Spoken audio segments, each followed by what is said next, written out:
So yeah, let's begin. My name's Haley Craig. For those of you that don't know me, I'm an associate fellow at the R Street Institute, where I research and write about international trade policy. I'll be moderating today's panel, which is on securing the pharmaceutical supply chain. So the way this is going to work is I will make some brief introductory remarks and then turn it over to the panel. I'll leave some time at the end for questions from the audience, so you can drop that in the Zoom chat or message it to me directly. And we'll envision this as, I think, a free-flowing, informal conversation where folks can just ask questions. So part of the reason we brought this panel together today is to talk about pharmaceutical supply chain issues that have really surfaced since the outbreak of the COVID-19 pandemic. This issue has really come to the forefront because policymakers have become increasingly concerned about the pharmaceutical supply chain and whether or not the US is overly reliant on foreign producers, especially potential adversaries like China. So today we're going to talk about three main things. One is going to be what we know about the supply chain so far. Then we're going to get into how well it performed under the pressure of the past 20 months. And then we'll also discuss what steps policymakers can take to ensure that Americans have timely access to the products that they need. I am very excited to be joined by three experts today, and I'll do some quick intros. So with us today, we have Tiffany Smith, who is a senior policy advisor at Mayer Brown's International Trade and Public Policy Practice Group. She came to Mayer Brown from the Office of the U.S. Trade Representative, where she led market access negotiations during 9 free trade agreement negotiations over 4 years. So quite the impressive resume there. We also have with us Brian Riley, who is the director of the National Taxpayers Union's Free Trade Initiative, where he researches and writes about free trade. And prior to NTU, Brian was a trade economist with the Heritage Foundation. Finally, we also have Clark Packard, who is a resident fellow and trade lawyer at the R Street Institute, where he researches and writes about international trade and investment law and policy. He was previously a lawyer and a policy advisor to then Governor Nikki Haley of South Carolina, where he advised the governor on a number of matters, including international trade, export promotion, and foreign direct investment. And he also recently put out a white paper on this issue, which is linked in the event invite. So hopefully folks got to see that as well. So yeah, I'll start with a question just for Clark, and then we can kind of kick it off from there. So Clark, can we start with what we know about the supply chain? So what do we know right now about where our pharmaceuticals are coming from? Well, first of all, thanks for having me, and thanks again for hosting. Yeah, look, like you mentioned in the intro, this is a timely discussion. At the outbreak of the pandemic, politicians and policymakers were out claiming that, throwing out figures like 80% of all of our pharmaceuticals come from China. But that was entirely bogus, right? There are gaps in the data, and there are certain things that we do and don't know. And I think, some of this gets a little technical, but I think it's important to sort of specify at the front end that finished drugs are made by combining sort of active pharmaceutical ingredients and inactive ingredients. And think of these as sort of inputs used to produce a final product. So think of a windshield wipers made in Germany, put onto a car imported from Korea. These ingredients themselves are produced through various chemical processes from raw material. And when we look at data, we need to look at both the value of the import and the volume of the import. Most of our newest, most expensive drugs in the United States are made in small quantities using state-of-the-art technology. And those drugs are more than likely produced in the United States or other countries with strong research and manufacturing industries. For example, most of the drugs consumed in the United States by value are formulated in the United States. Same story goes for active pharmaceutical ingredients. Other large producers by value are Germany, India, Ireland, Switzerland, UK. The other end of the spectrum are inexpensive drugs and ingredients that can be produced efficiently in bulk quantities through labor-intensive processes at large chemical plants. Most of those drugs tend to be produced in countries with large, low-skilled labor forces and a developed chemical industry to make the raw material. That's why when you sort of count by volume, you see the top sources are China, Germany, India, Mexico, Canada. And so trying to assess the entire industry by only looking at one portion of that, if you were to look at value, it gives excessive weight to sourcing decisions for name brand drugs at high prices. And then if you go just by volume, it overemphasizes cheaper products and ingredients with little true significance. It is true that 79% of API imports from China, based on volume, for example, are actually vitamins. So that, I think that's important to understand at the outset, that it's you can't just look at one piece of this. You have to sort of view it in totality.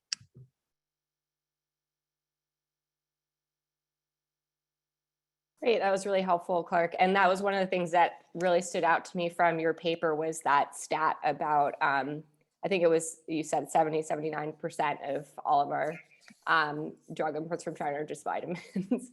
And I think that data gets confused a lot when we're talking about the pharmaceutical supply chain. So thank you for the overview. So now I'm going to open it up a little bit to the rest of the panel. Just to kind of start with a lay of the land here. As I said at the top, in the wake of the pandemic, policymakers have become, again, increasingly anxious about the pharmaceutical supply chain, and there's been a much greater focus on it as a potential issue that needs to be addressed, right? But beneath all this rhetoric, can we talk about what we know about the past 20 months during the pandemic and how well the supply chain actually held up during that time? Sure. Well, thanks, Haley. And to those of you who have not yet seen Clark's paper, it just does a fantastic job of addressing the questions and really putting an honest take on what's been going on. To me, and my comments, by the way, are probably going to be more general in nature. We have pharmaceutical industry experts and Clark who's done the paper. But when I hear a lot of people talk about supply chains, you have maybe the two extremes. One is we should make everything in the United States because we don't want to be vulnerable to relying on some other country. To the other extreme, which is we're better off if we can get the best products at the lowest prices from multiple sources, particularly from our allies. And I think if we've learned anything, we'll probably talk more about some of the COVID vaccines that provides a perfect example of that. But the Organization for Economic Cooperation and Development, and I will try to share this link. They recently compared two scenarios earlier this year, and they were to some extent the two scenarios that I talked about. They compared a localized regime without global supply chains, global value chains, and they looked at a more interconnected regime. And their research concluded not only that the majority of countries are better off in the interconnected regime, but those that isolate themselves from global value chains actually are more susceptible to shocks because they don't have that reliance. And thank you for sharing that link. They don't have the ability to rely on multiple suppliers and to specialize in those areas where they have an advantage and vice versa. So I think that's something that's important to keep in mind looking at the last 20 months.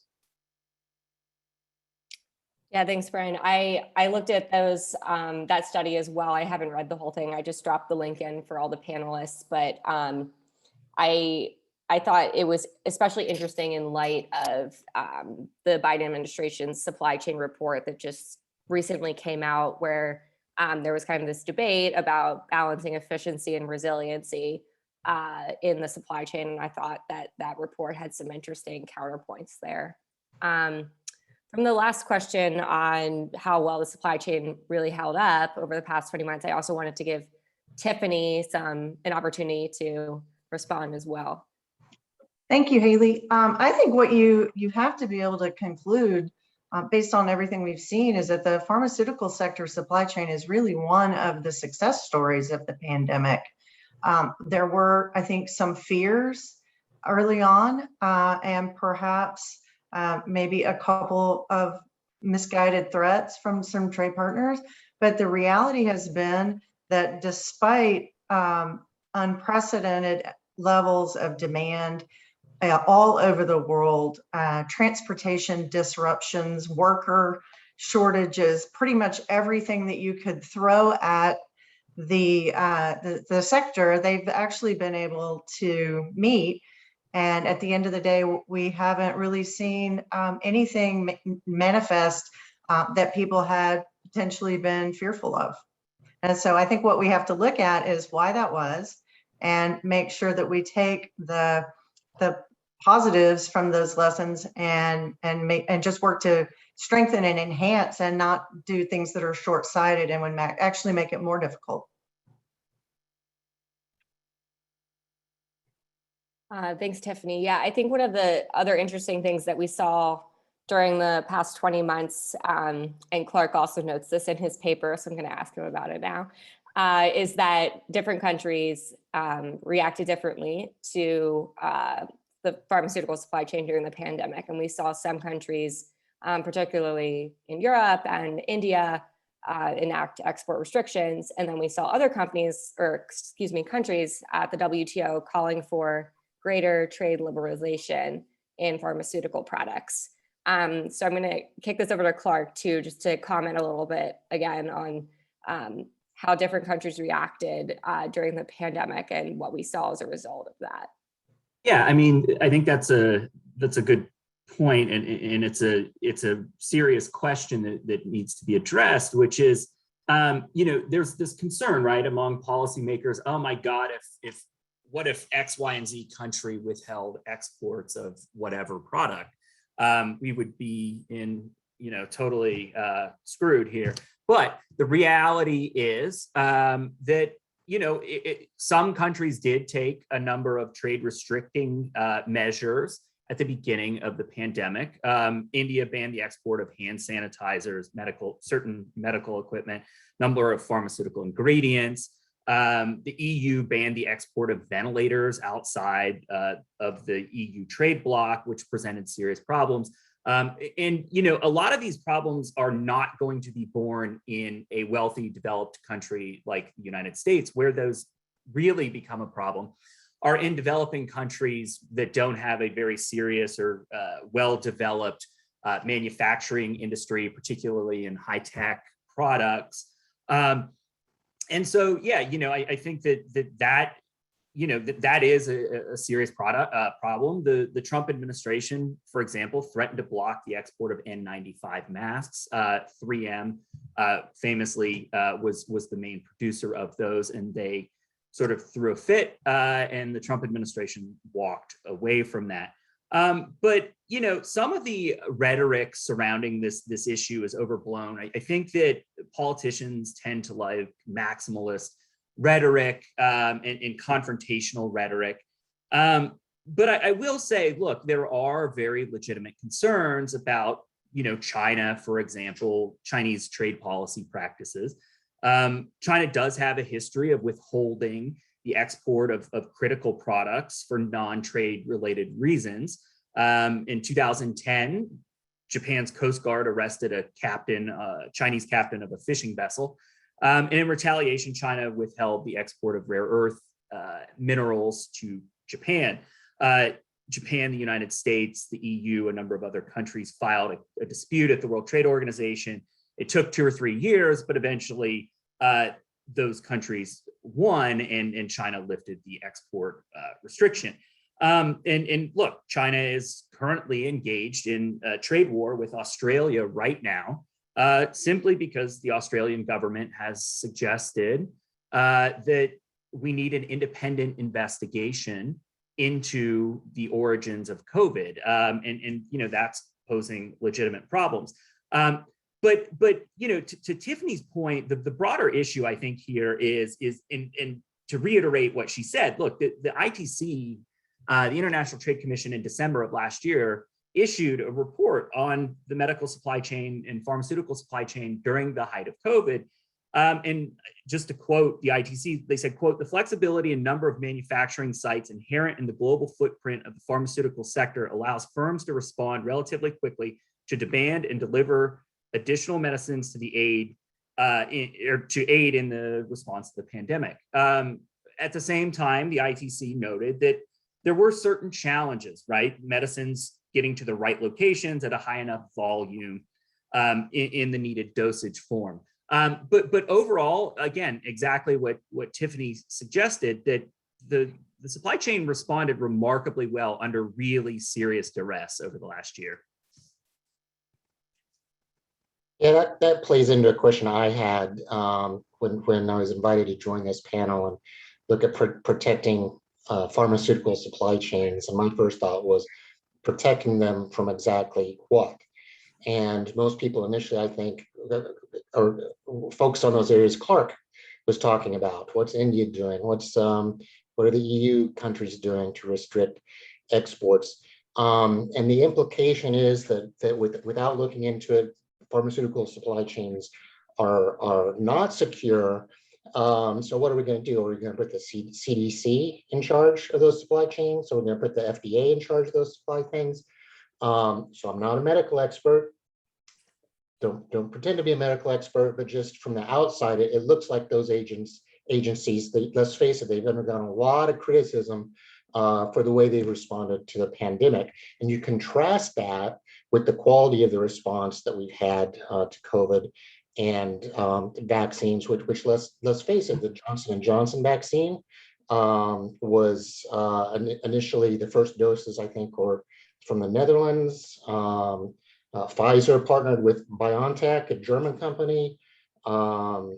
Moderna, which I got, partnered with Lonza, a Swiss company. All these supply chains, which without those, without that interrelationship between us and our allies, I'm sure we would have come up with vaccines and gotten them on the market eventually, but they would have been delayed and more people would have died. And so that's why I think it's important to look at how to improve and strengthen pharmaceutical supply chains, not just from foreign threats, but from US disruptions, including tariffs imposed by the United States that drive up the cost of, to a lesser degree, pharmaceutical goods at the moment, but certainly to drive up the cost of personal protective equipment and some of the medical goods that we need. Well, I think one thing too, also, anytime you look at a supply chain and you are heavily reliant on a single source anywhere in the world, obviously that is going to raise risk from everything from government interference, a commercial dispute, to things as basic as power grid issues, weather-related issues, availability of workers, strikes, et cetera. So obviously, having redundancy built into the supply chain is an important thing that I think most companies look for when they're trying to set up supply chains. But it also, again, as Brian mentioned, there's no efficiency, and especially in a sector that's as investment intensive as the pharma sector, you don't want everyone to have to reinvent the wheel and have their own individual pharma manufacturing capability for every single drug everywhere in the world. That's just not going to be realistic.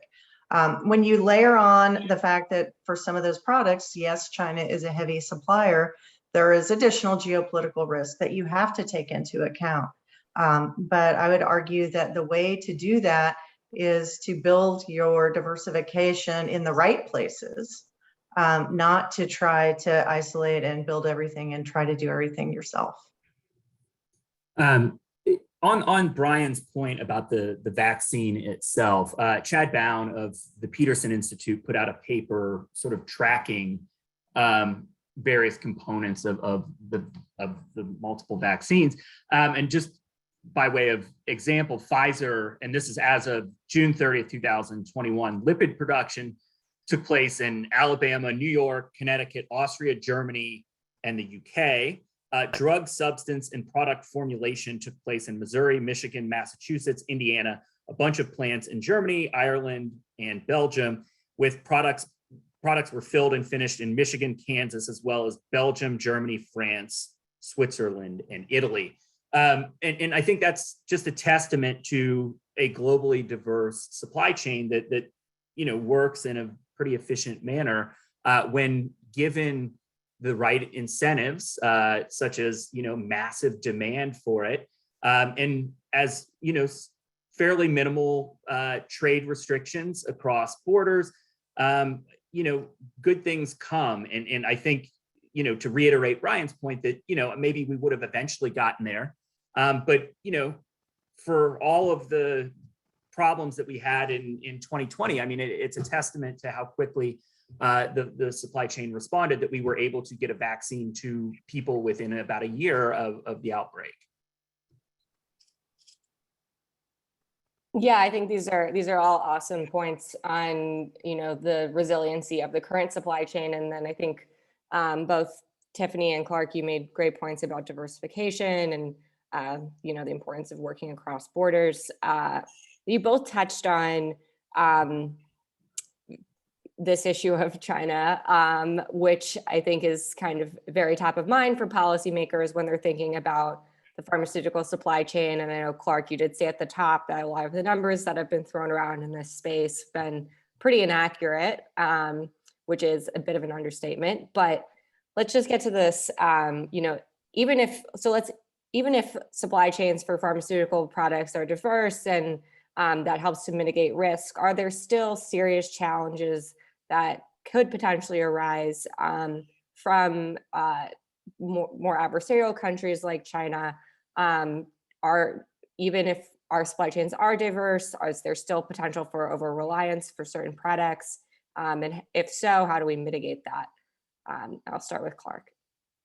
Yeah, look, that to me is probably the most pressing question that policymakers are thinking about. I mean, you can't have a conversation about supply chains and international trade policy without the sort of elephant in the room, which is China.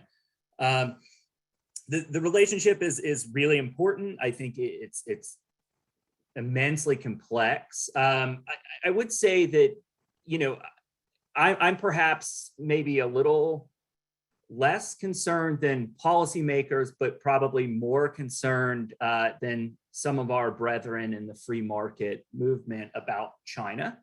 I think, look, the United States Trade Representative's Office the last administration in 2018 issued the Section 301 report, which sort of served as an indictment of China's trade and investment practices. And I thought it was pretty well documented. Most of those issues, though, focus on sort of China's efforts to bolster high-tech manufacturing in China. And the number of issues they sort of document include IP theft, IP abuse, theft of trade secrets, state-sponsored cyber hacking into commercial networks. And again, we didn't see China withhold export of any sort of critical product during this crisis. But perhaps we should be taking steps to alleviate potential vulnerabilities, such at the whim of Beijing. And there are a number of measures that the United States can and should take, and I think we'll get into that. But I do think it's real, and even if it's not real in a sort of academic,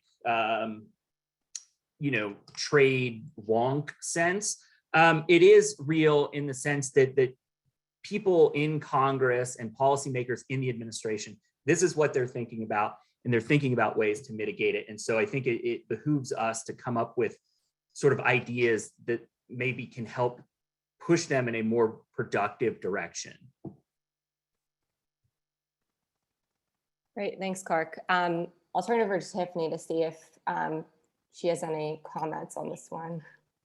I really agree with a lot of what Clark has said. I think there's a distinction that you have to make, between some of the high tech IP issues that are very real and very, very much a threat to the fact, the other side of that coin is that China does do high quality, low cost manufacturing for a number of products.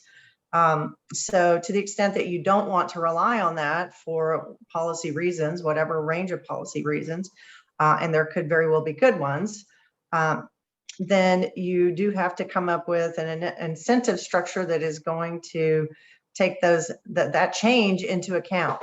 Then you have a number of other areas of concern, including forced labor, and not wanting those kinds of products to make their way into our supply chain. So there are absolutely legitimate concerns with being over-reliant on any one country, and specifically being over-reliant on China. But as we've seen over the last several years, simply trying to tell companies to move out of China is not a realistic option either. Even companies that want to move out of China and are trying actively to do it, it comes at a great cost and at a very long lead time. And often, just there are some areas where it's very difficult to find a comparable quality and the right testing facilities and the right other sort of support infrastructure that have to go along with manufacturing. So again, yes, being very smart about it, being intentional about it, and not making just sort of a knee-jerk reaction, I think is the right way to go. Right, and if I could add, looking at China and their behavior with respect to COVID's been abominable, of course. But the initial Section 301 tariffs that the Trump administration put on would have hit several imports of goods that we needed to respond to the pandemic. So the restriction of those imports, ironically, would have come from the US government with tariffs of up to 25%. And to its credit, the Trump administration and Trade Representative Lighthizer opened an exclusion process where companies could come in and request that their goods be excluded from tariffs temporarily, because we needed them to address the pandemic. And that temporary exclusion has been extended a couple of times. The Biden administration is currently considering whether to extend them again. They're due to expire at the end of this month, and they're going to go kind of line by line and see which tariffs they want to continue to not apply and which ones they might want to enforce. But going to Tiffany's point, this is, I think, fits in pretty well. This is a comment from one of the small businesses seeking an exemption from tariffs, from those Section 301 tariffs. They write, "We have tried many, many times to find domestic manufacturers who can or will make the products in question that we need.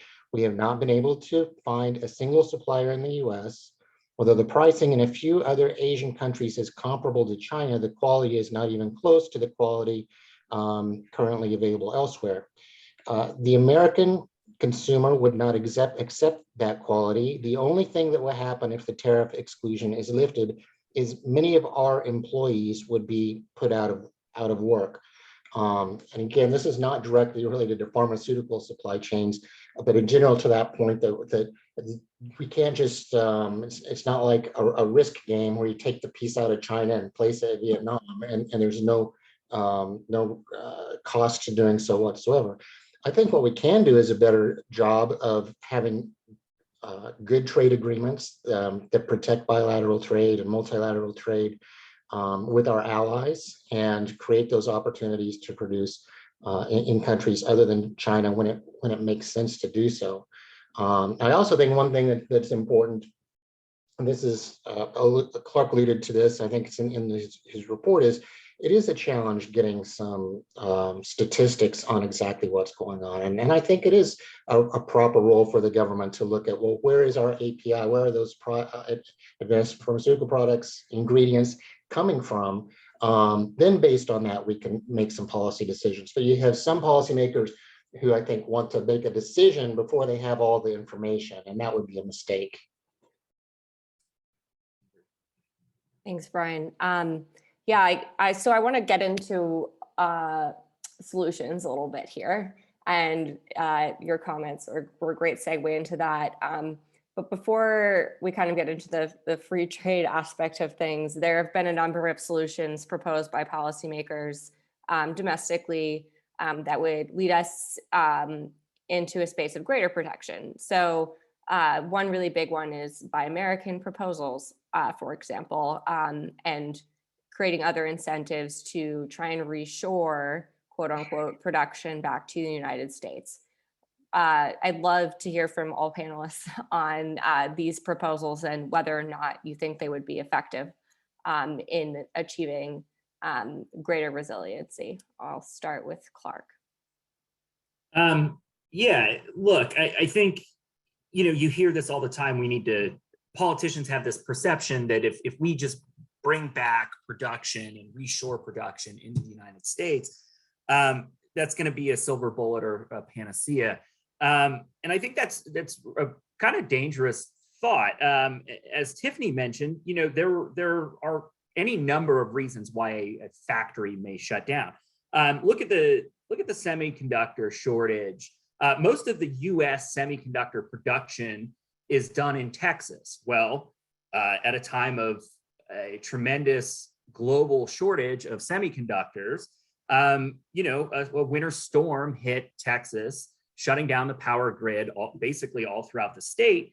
And so, a factory had to be, the whole, basically every factory had to be idled at a time when we had tremendous global shortage. And so to me, the answer is always redundancy and sort of expanding supply and potential suppliers. Or imagine a COVID-like breakout in the United States and forces the idling of pharmaceutical production. Wouldn't it be smarter to be able to rely on close allies and those with whom we have a close trading relationship? Again, to ensure the timely delivery of the pharmaceuticals or whatever the strategic product may be. I will let my co-panelists sort of tackle the Buy American executive order that the Trump administration issued. And let's pass that one to Brian first, and then we'll do Tiffany, because I know Brian's put out a lot of work on this specific issue. Yeah, the Biden administration and Trump administration, one thing they've had in common is in terms of the rhetoric, a commitment to Buy American mandates. And I think we all like the idea of buying American when it's cost effective to do so. But historically, many U.S. presidents have noted, I'll go back to Harry S. Truman and Dwight Eisenhower, that it's really not a good use of taxpayer resources. And again, I'm sitting here in the office of the National Taxpayers Union. When those Buy American mandates force government agencies to spend more than they otherwise would have, well, that either comes out of taxpayers' pockets, or we have to borrow that money from somebody. Maybe we borrow it from China, I don't know. And so better to get the most bang for our buck and try and get the best value, whether it's with respect to infrastructure or steel or pharmaceuticals or anything else. And then as a result, it's easier for our competitive suppliers, whether they're pharmaceutical industries, government contractors, what have you, to supply our services and goods to other countries. So when we have Buy American mandates, other countries often respond with don't buy American, buy local. And so it's a really cascading type of problem. So now, again, if we do the research and show that there's like specific areas where the government needs to be involved, I'd be open to those kinds of arguments. But unfortunately, a lot of times there's a skip from the types of statistics that Clark initially threw out, which are totally bogus, I think was your word. And based on that, having these Buy American mandates and other restrictions, which is very, very ill-advised and costly, not just costly in the short run to taxpayers, but in the long run to our ability to have a growing economy, create more new good jobs in the future. Well, let me just speak a little bit to the role of Buy America in the pharma sector. And the fact of the matter is that our government procurement market for drugs is actually relatively small. We buy very few drugs directly for government program use for things like the Veterans Administration hospitals, for example. Compare that to other countries where they have government-run health systems, and the value of those procurement markets is actually much more significant. So imposing a strict Buy American rule on our domestic production, you actually do two things. One, you don't give a very big incentive, and you potentially foreclose export opportunities for what is made here. And then finally, if you set those levels too high without having grown the domestic API market, for example, or precursors, depending on how you're going to impose the requirements, you end up with a situation where you could frankly have zero domestically made product because nothing can qualify. And so then agencies can just procure directly from foreign governments because there's no US source. So I definitely think that people think of that Buy America rules as much more of kind of a silver bullet than they really are. Certainly, US procurement policy can be part of a solution, but it really needs to be tailored to meet sort of provide the right incentives for the things that you actually want to be done in the United States. And I think I like the language that is in the executive order that says they want to maximize what's possible to procure domestically. And I think if you can't go from 0 to 100, you can't go from a small market to 100. Yeah, if you incrementally grow, I think that there may be things that you can do in that space that will be a piece of the puzzle for increasing domestic production, pharmaceutical production over a longer term. Yeah, those are great points, Tiffany. And I hadn't looked into the value of the US procurement market for pharmaceuticals, but that makes perfect sense. Actually, that would be not super significant compared to some other countries. Thank you for that. I want to ask one more question to the panel, and then I would love to turn it over to audience questions. So my last question, which I think is a little bit more general and will open us up to some discussion, is really about solutions. And Clark put forward a number in his paper, but would love to hear from Tiffany and Brian as well. We've talked about kind of the current state of affairs, some of the more protectionist proposals that are on the table. But if we're really up to you, what steps would you like to see policymakers take in order to enhance supply chain resiliency? And I'll start with Clark because he wrote the paper. Thanks. I need to hire you as my PR marketing person, Haley. So look, if I were in charge of this, the first thing I'd do is I would go to, if I'm the Biden administration, first thing I'd do is go to Congress and ask for trade promotion authority. Haley and I wrote a piece in Foreign Policy magazine a couple months ago about sort of the lapse of trade promotion authority and what it means for the future. But TPA lapsed on July 1st. I think the Congress should, pretty soon pass a renewed version of it. And in there, you would, ideally you would include negotiating instructions and sort of the parameters by which, USTR would negotiate. And, one of the solutions I put forward in the paper was, go out to our close allies and start negotiating something I dubbed in the paper the secure supply chain agreement. And it, can cover pharmaceuticals, APIs, and any number of strategic products. And you go to trusted allies, Canada, Mexico, United Kingdom, Switzerland, EU, Japan, sort of democratic aligned countries. I saw today Secretary Raimondo, the Commerce Secretary, said that strategic products, the supply chains for those should be in democratic countries. I think that I was pleasantly surprised that it wasn't a call to reshore production of everything. But yeah, I would go out and negotiate trade agreements the way we have in the past. And I think the 4 goals in that, one would be to eliminate tariffs on finished pharmaceuticals and APIs and medical devices. Those tariffs are already very low. The average WTO applied tariff on those products is less than 5%.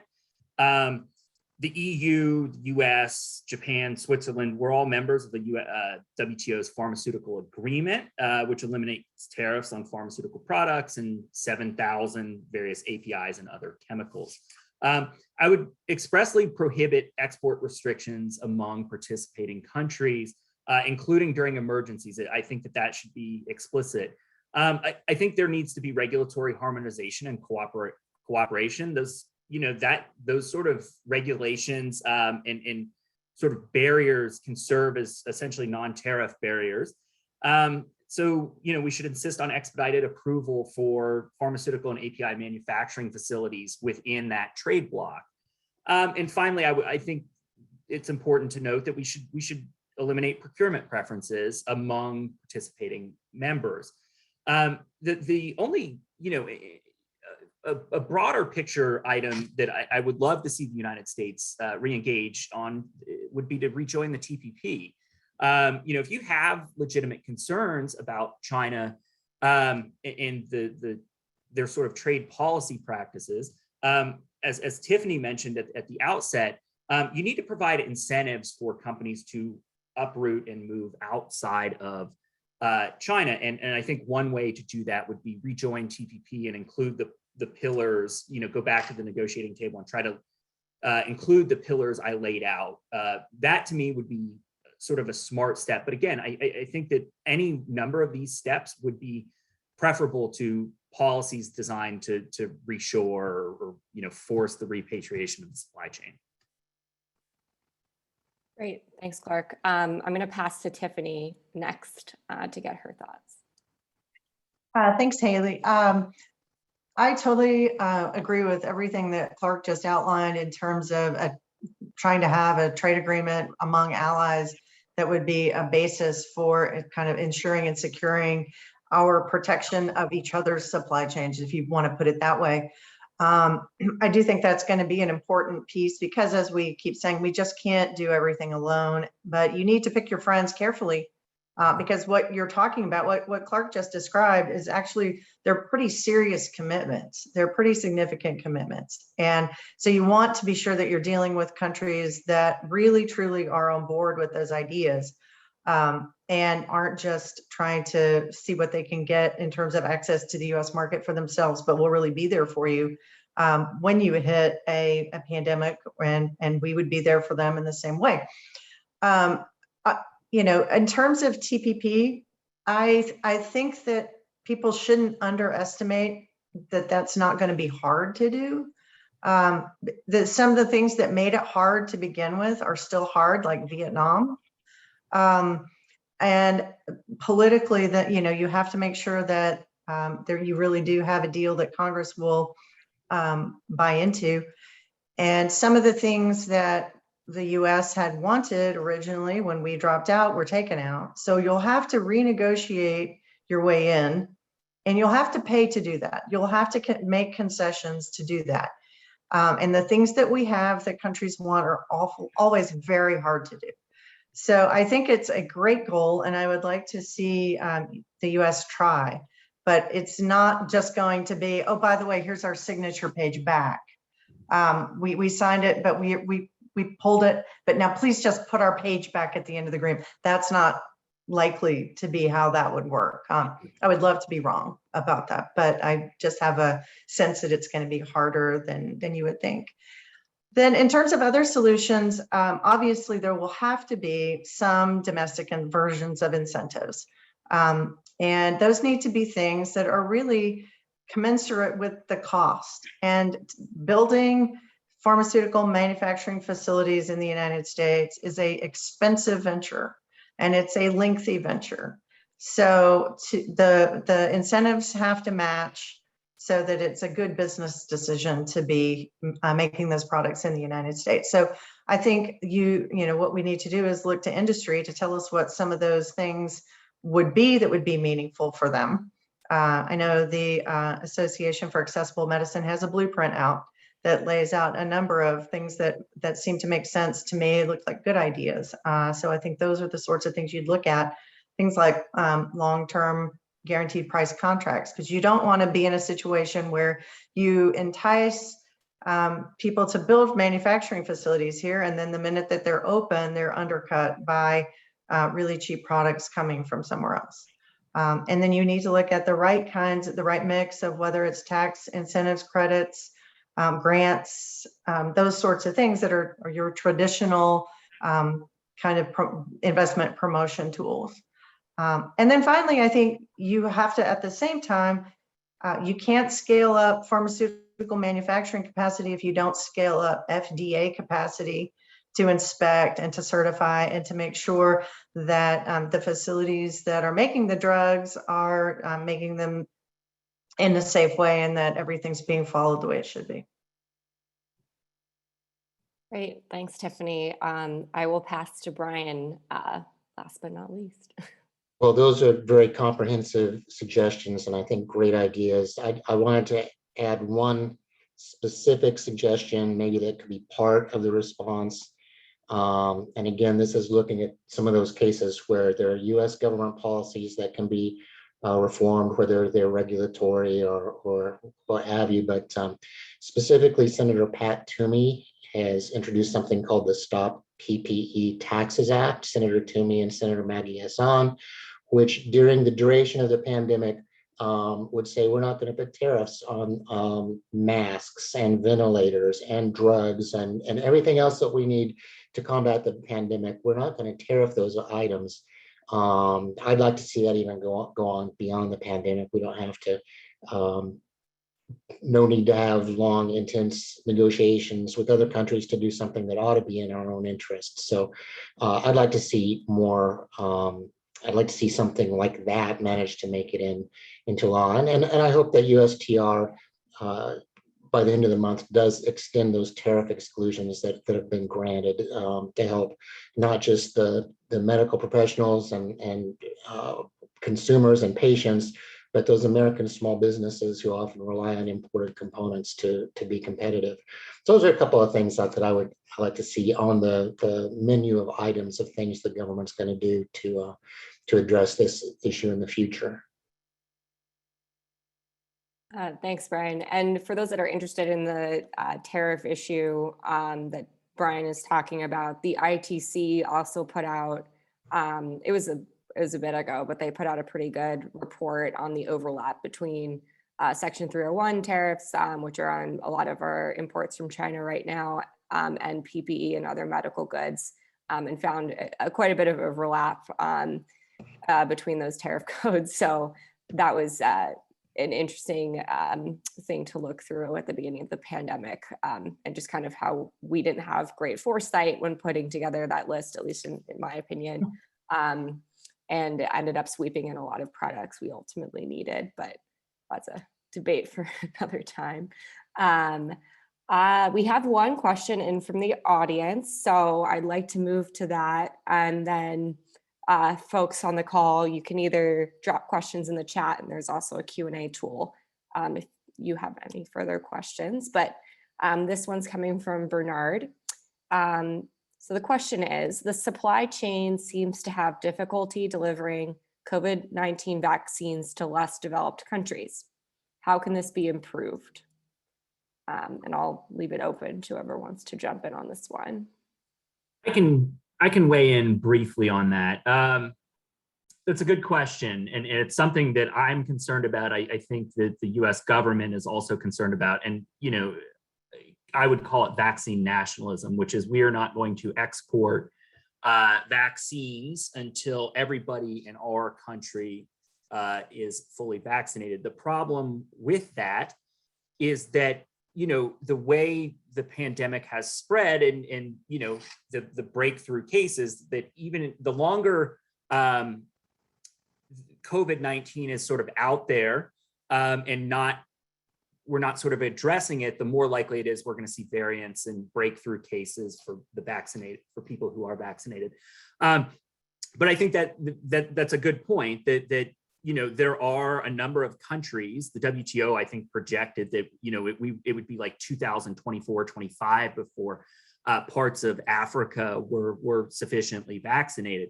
I would say that I think the Biden administration's suggestion to waive the TRIPS agreement, the trade-related aspects of intellectual property, is in some respects sort of misguided, because that's going to be a lengthy negotiation. My understanding is the United States and Germany and others are sort of haggling over language, but to waive the TRIPS agreement, waive TRIPS protections, that's a very lengthy negotiation, and I don't think we have the time or the luxury to sort of debate that in an academic sense. I would like to see the United States basically turn this into a Marshall Plan for the 21st century. We should be dumping a ton of money into this. It's really in our national interests, national security interests, as well as our financial and economic interests, to ensure that the rest of the world is as vaccinated as possible. And so, the bond market will facilitate it. It will be expensive, but we have dumped so much money at this disease. And I think that right there is the biggest concern that I have over the long term, which is mutating variants. And the sooner we get jabs in arms, the better off I think we will all be. Great, thanks, Clark. Tiffany or Brian, anything to add on this one? I'll just add a couple of thoughts too, is the mechanics of moving goods, even when it's a vaccine, are still challenging in light of COVID. So, for example, in Argentina, they just shut down to basically 600, they're allowing 600 people to arrive a day, which is basically 2 flights. And they're controlling where those come from. So, the vaccine itself is not something that's that easy to transport and store. It's not, the easiest drug available. So there are just complexities with that, but to the extent that, we are finding these kinds of constraints, we need to be then trying to figure out how to marshal the support to get around them so that we can get vaccines everywhere that they need to go. Great, thanks, Tiffany. I'm not seeing any other questions from the audience, but I'm just going to throw one more at you all that I just thought of. But we've been focused a lot today, obviously, on the pharmaceutical supply chain. But I think, as we all know, and as I think folks on the call are probably aware, there's been a pretty significant change in the winds of trade policy over the past, 4 to 5 years, where we've moved into a space of greater protection, greater restriction, using trade remedy, whether beyond anti-dumping, but also tariffs, et cetera, as kind of a tool for other policy making. And so I wonder if any of you have comments or thoughts on how the response to COVID and all these questions around the pharmaceutical supply chain plays into that narrative and that kind of broader policy arc we're seeing towards greater protection, and what we could potentially do about it. A comment. I hated the rhetoric of every country in the world is taking advantage of us, they're screwing us. So implication is we need to screw them, without sounding too goody two shoes. This is an example of where we're all in it together and doing what we can to help other countries respond to the pandemic.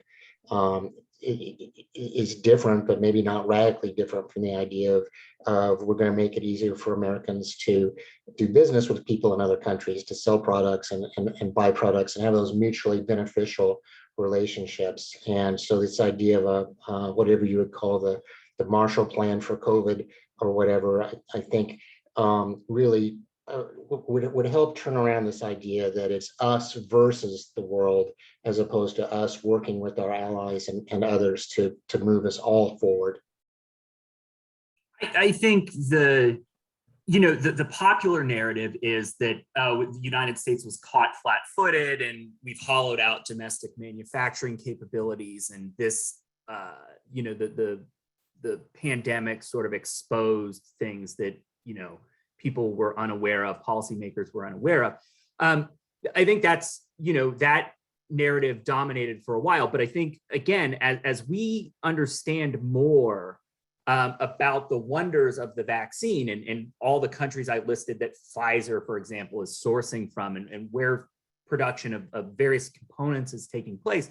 In a lot of respects, it's a triumph of globalization, right? I mean, it's amazing how fast that happened. And it can't be sort of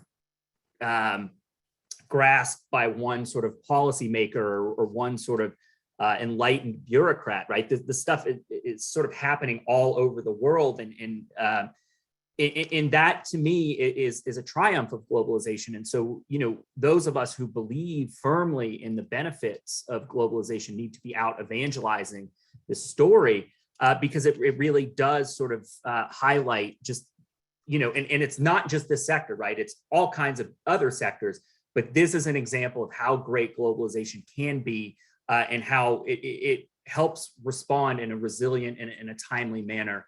I think that's a story we really need to tell and be beating that drum. Absolutely. And, really there's no better tool for tackling whatever the world's problems can be than really American innovation and the kinds of things that we do when we can unleash our companies and our capital and our services, and in combination with those of our trade partners. Really, I think that you just need to make sure that the policies that you're adopting are not just protecting supply chain, but really strengthening them and really making them more competitive and more efficient. And then you'll see the sorts of results that I think people are wanting to see, and having the right rules in place, making sure that our trade partners are complying with the things they've agreed to do, is a great tool for making that happen. Great. Thanks, Tiffany. I think that puts us almost right at time. So I think we'll wrap up now, but a huge thank you to our panelists today. Thank you, Clark, Tiffany, and Brian, for your insights. And thank you. We added some further reading in the chat thread there if folks are interested in looking into some of those documents and studies we mentioned on the call. But thank you all for your time. Thank you. See you all. Thank you.